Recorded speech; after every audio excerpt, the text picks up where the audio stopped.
One thing I hear all the time, probably on a daily basis, is some version of if you're not using AI in your business, you're going to get left behind.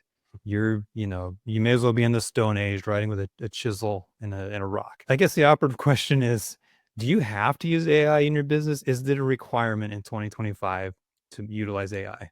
No. And what you just outlined is a genuine sign of somebody who has no idea what they're talking about and is overly hyping, a tool. They're trying to sell something. I had somebody post an article from a VC and, blah, blah, blah, says whatever it says. And I said, well, they're wrong.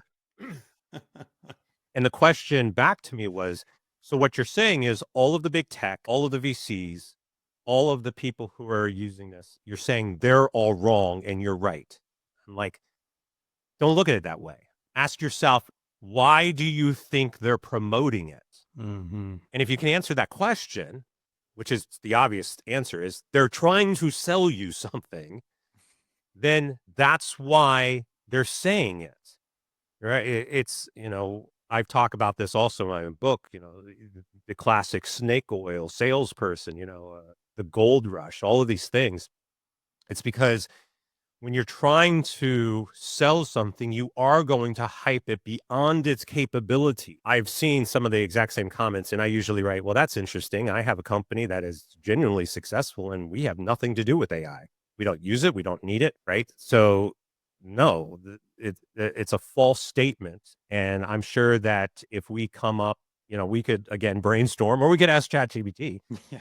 We could come up with a multitude number of businesses that are not leveraging AI and don't need AI and have a consumer experience that is genuinely human, and that answers the question.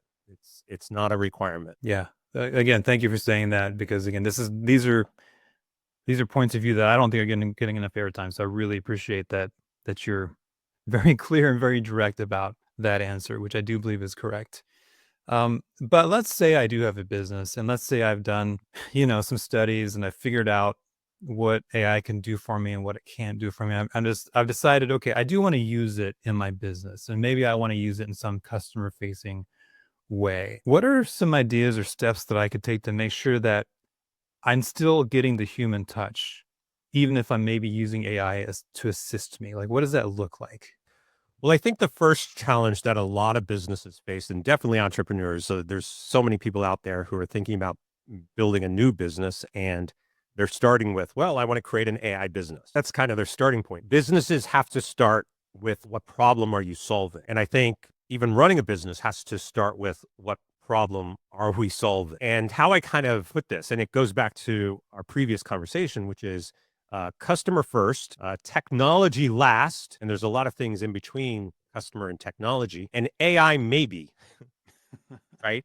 And if you break this down, even if you're thinking about, let's say you have an existing company and you have existing customers, it's amazing how many people are imposing AI onto their consumer base without actually asking their customer if they want to use AI or not.